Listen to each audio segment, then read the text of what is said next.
Kumusta po kayo mga kabayan? There is again a big change in the quarantine protocol published today by the Philippine News Agency and also on the official Facebook page of the IATF spokesperson Harry Roque. It is about the no quarantine protocol for fully vaccinated individuals who are coming exclusively from green countries within the last 14 days prior to arrival in the Philippines. As usual, we will discuss the details and then provide examples to hopefully make the topic really clear. If you are not fully vaccinated yet and you are not coming from a green country, well, you still have to know this because eventually your country will be added in the green list. At the moment, the announcement did not include an updated list of the red, yellow, and green.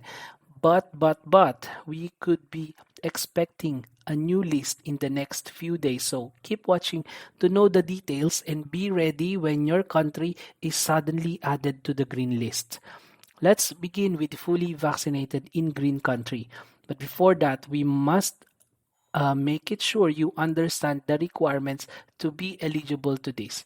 Kailangan po pasok tayo sa lahat ng criteria na sasabihin dito. First, the vaccine administered must be approved by the Philippines. Don't worry po, for sure, ang vaccine na ginamit sa inyo ay aprobado ng Pilipinas.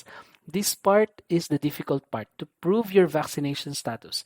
There's a difference on the requirement between Filipinos and foreign nationals. Let's start with Filipinos. You should have either your ICV or yellow card issued by the Philippines or your country. If you don't have the ICV, then you need the VaxCert PH.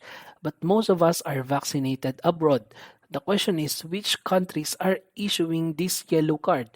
I know that most of the European countries are issuing the yellow card by default because I have one for myself and my family. And usually, if you don't have it, you just have to go to your family doctor and the doctor will give it to you. In the United States, this is not being issued and it is only being issued by accredited clinics that administers the yellow fever vaccine.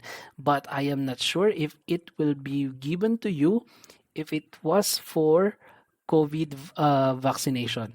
But if you are a Filipino, OFW or non-OFW, meaning Balikbayan, dual citizen, or Filipino tourist or long-term visa holders, kahit po yung mga pamilya ng OFW na uuwi na hindi kasama ang OFW, it says here in the announcement by Harry Roque that you can also use your digital vaccination certificate issued abroad. So that is a very good development.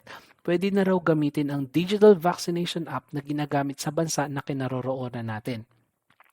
However, it is still mentioned that it has to be verified. So it means whatever you are using should be validated by the POLO for OFWs. For non-OFWs, it is still unclear, but I would suggest that you also already tried the POLO Vaccine Pass application. Or you can also wait until further announcements are made. It's up to you. But if you want, we have a video about the One Health Pass and how you can apply for the Polo Vaccine Pass. Now, for foreign nationals, in the new announcement, they did not mention that you need a Polo validation for your ICV or yellow card. Previously, you don't need a Polo validation. So they did not say that they require now a Polo validation, so I am assuming there is no change to that. If you don't have the ICV, then your digital vaccination certificate can be accepted, but there's a big if. Your country must acknowledge the VaxCert PH. So I think we can all agree that this part of the requirement is entirely political. And it pains me to say that at the moment, no country, zero, nothing, itlog.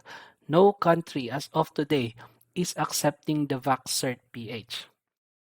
This is the perfect protocol. So let's really hope na maraming madagdag sa green country. Otherwise, baka kailangan pa nating magbakasyon ng 14 days sa North Korea. Joke lang po yun, wag nating gawin. Now, of course, this is too simple. So IATF decides that they need to add some flavor. And so they did. If you are a Filipino, present 72 hours RT-PCR test. Then when you arrive in the Philippines, you go home and do self-monitoring for 14 days. Now, if you don't have RT-PCR test, for some reason, you have to be still quarantined and wait for your RT-PCR test before you can go home. If you are a foreign national, you are required to do RT-PCR test 72 hours before boarding. Then if you have the verified vaccination certificates with you, you don't need to do the quarantine. You go directly home and self-monitor for 14 days. If you don't have an RT-PCR test with you, then you will undergo the shortened quarantine protocol of 5 days maximum at the hotel, then complete your home quarantine until day 14. Okay, how about fully vaccinated in yellow country? There is no change po, the same pa rin. You go for quarantine for minimum of 5 days. Then once you get your result, you can go home and do your home quarantine until day 14.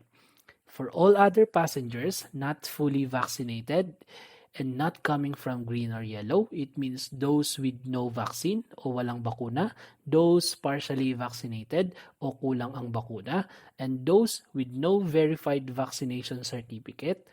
This is your protocol. 7 days at the hotel minimum until your result is out.